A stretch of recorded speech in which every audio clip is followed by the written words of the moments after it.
Let me just perhaps start off with the definition of what Kibukwa is. Kibukwa is in Kenya, Rwanda, which means to remember. Now, to remember for obvious reasons. Now, on this very day, 30 years ago, the mass killings of Tutsis by the Hutus took place for 100 days. And in 100 days, 1 million people were killed. So today is basically a day that's marked to commemorate, to remember the survivors and the victims of that heinous crime that took place 30 years ago. Today, it started off with the President, Paul Kagame, and other heads of state and former heads of state, which included Frank Sarkozy, Bill Clinton, Ubaba Thabo Mbeki, who came and laid wreaths at the memorial shrine in Kigali, and then later on continued at the BK Arena, where the main event took place, which saw survivors making speeches and also various performances. But the main reason for that was just to remember and commemorate the lives lost during that heinous crime. Now, you briefly mentioned or touched on some of the global leaders that are also in attendance. Briefly, just talk to us about the global community's understanding of these events has changed over the last 30 years.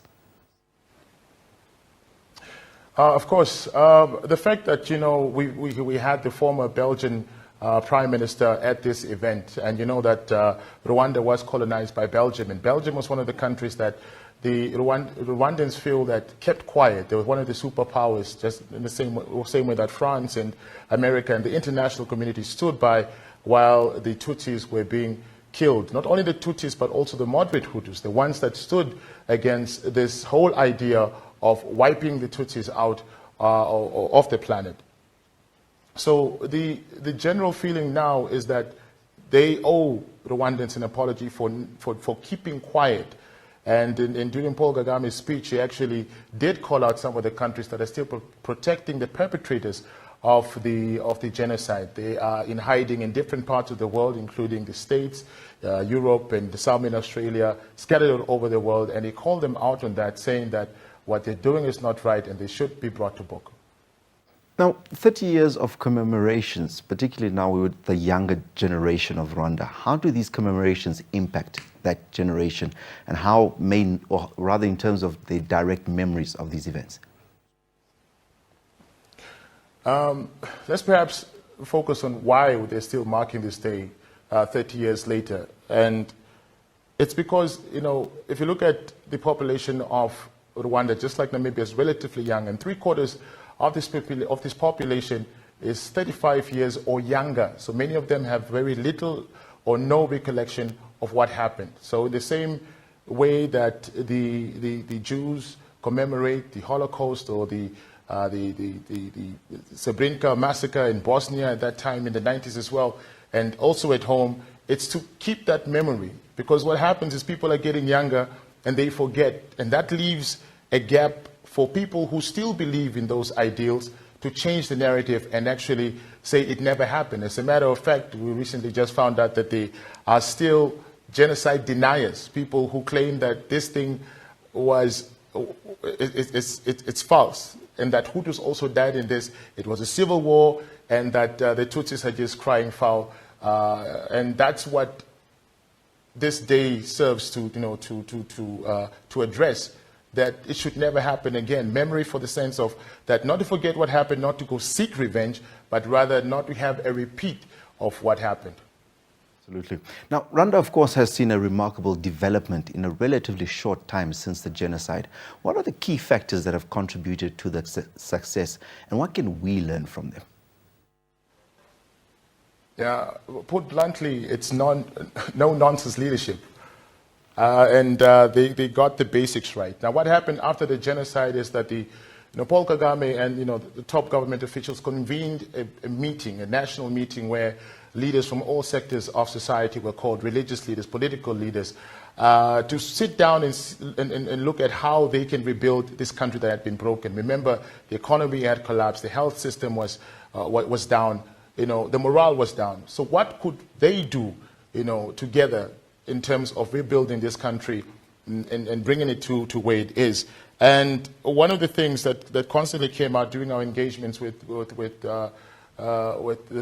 everyday Rwandese is that these people think big. no limits to that. And and if you look at the infrastructure, if you look at, whether it's road networks or the ICT networks, you can really see that work has really gone into this. And it speaks to the type of leadership that that Rwanda has.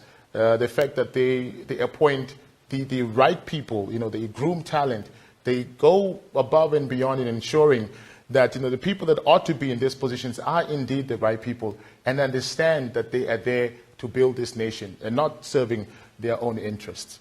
Now, during today's commemoration, President Paul Kagame gave a keynote address. Now, you touched on some of the points that he mentioned earlier, specifically with international countries still harboring some of the perpetrators of the genocide. Briefly, just share with us what some of the other key takeaways were from his speech. Yeah. Firstly, he, of course, paid tribute to the survivors and the victims of the 1994 genocide, and warned that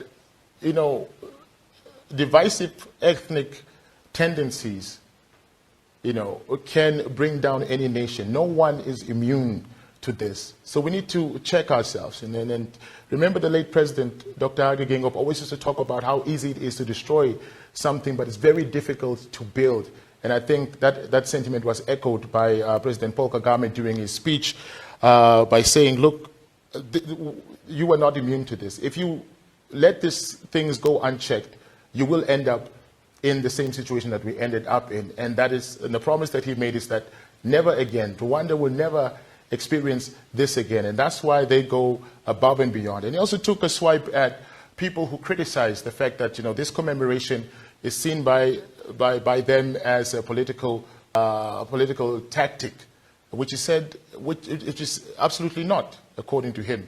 And he also went on to say that, look, we will celebrate this day even if we are doing this by ourselves.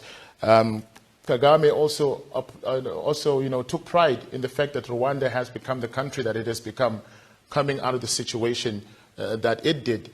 It's one of the fastest growing economies on the continent.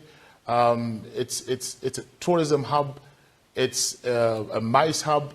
The country is not perfect. The leadership is not perfect, but what they have done, if you look at it objectively, if anybody looks at it objectively, you can't help but admire, the success that they have achieved in relatively a very short period of time. And I believe that there's a lot that, we can learn from Rwanda. Again, indeed. And of course, as you mentioned earlier, it's not something that we should take for granted at all. Now, Jonas, on a lighter note, Kigali is renowned for its cleanliness. Now, based on what you've seen in Kigali, does Windhoek stand a chance in regaining the title of Africa's cleanest city? Theo, on my way here, I was actually, I was talking to a lot of people on the plane, and like every other Namibian that travels abroad, we always market our country. And as soon as I landed in Kigali, seeing a piece of paper is almost like finding pork in a Muslim restaurant. It's almost impossible. It's impossible, actually. And and it's a culture. It's a culture that these people have. And I think that if we have to regain that status, it has to take a collective responsibility to know that, look, if I'm going to throw a piece of paper and Theo throws a piece of paper on the ground, then this is going to have a domino effect.